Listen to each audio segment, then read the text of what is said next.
Jessore board 2025 সালে logarithm থেকে আরেকটি এমসিকিউ আমরা আজকে সমাধান দিব। সেই এমসিকিউটা হলো, প্রশ্নটা লেখা আছে এরকম: স্বাভাবিক লগারিদমের ভিত্তি কত ধরা হয়? স্বাভাবিক লগারিদমের ভিত্তি কত ধরা হয়?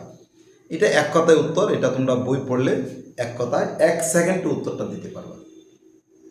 তারপরে আমি একটু বিস্তারিত আলোচনা করি যাতে তোমরা বুঝতে পারো, যা তোমাদের বোঝার জন্য সুবিধা হয়।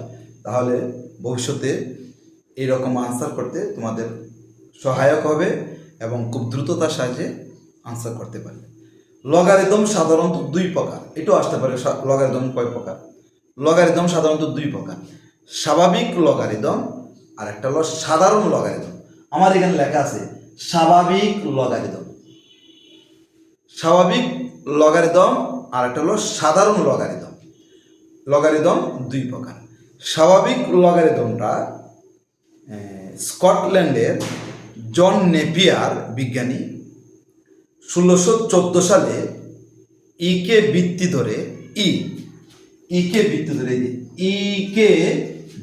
ধরে একটি বই প্রকাশ করেন। এইটা হলো অমূলদ সংখ্যা, যার মান হলো 2.71828 অসীম পর্যন্ত। তাহলে স্বাভাবিক লগারিদমটা কে প্রকাশ করেন? স্কটল্যান্ডের বিজ্ঞানী জন নেপিয়ার 1614 সালে ইকে ভিত্তি ধরে একটি বই প্রকাশ করেন। এটা হলো অমূলদ সংখ্যা, যার মান হলো 2.71828। এই ইভিত্তি লগারিদম, এটাকে বলা হয় নেপিয়ার লগারিদম অথবা ইভিত্তিক লগারিদম অথবা তত্ত্বীয় লগারিদম। তিনটা যে কোনো একটা এটাকে বলা হয়।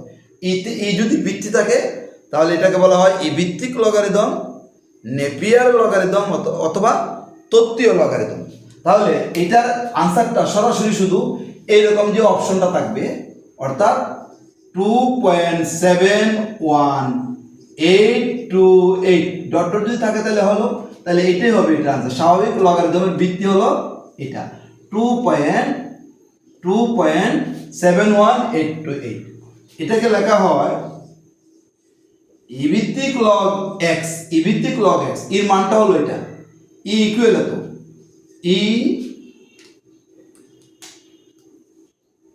ইকুয়াল 7.1828।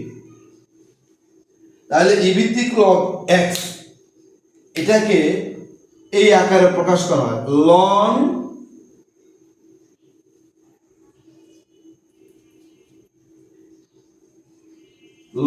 এক্স, এই আকারে সেটা প্রকাশ করা হয়। লন এক্স আকারে প্রকাশ করা হয়।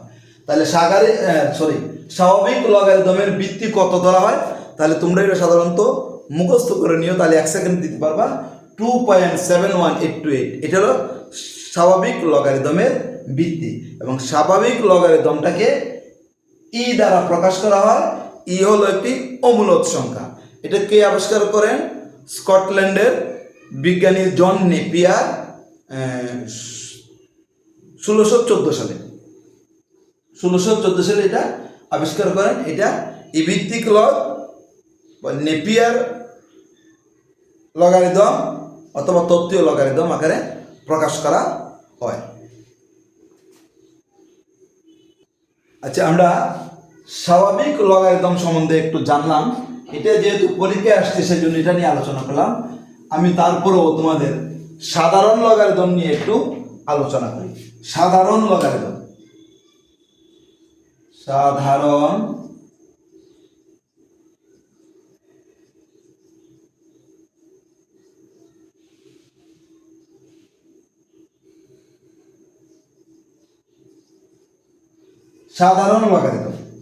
এটা হলো ইংল্যান্ডের গণিতবিদ, আর এর আগেরটা ছিল স্কটল্যান্ডের গণিতবিদ, এটা আবিষ্কার করছে। আর সাধারণ লগারিদম হচ্ছে ইংল্যান্ডের গণিতবিদ হেনরি বিগস হেনরি বিগস।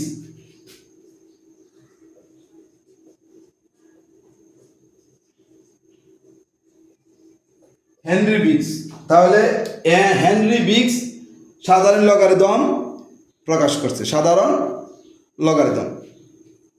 তাহলে সাধারণ লগারিদমের ভিত্তিকে ধরা হয়েছে 10। এটা প্রকাশ করা হয়েছে 1624 সালে। আর স্বাভাবিক লগারিদম যে স্কটল্যান্ডের গণিতবিদ জন নেপিয়ার, উনি এটাকে আবার 1614 সালে, 1614 সালে। আর সাধারণ লগারিদম ইংল্যান্ডের গণিতবিদ উনি প্রকাশ করছেন 1624 সালে।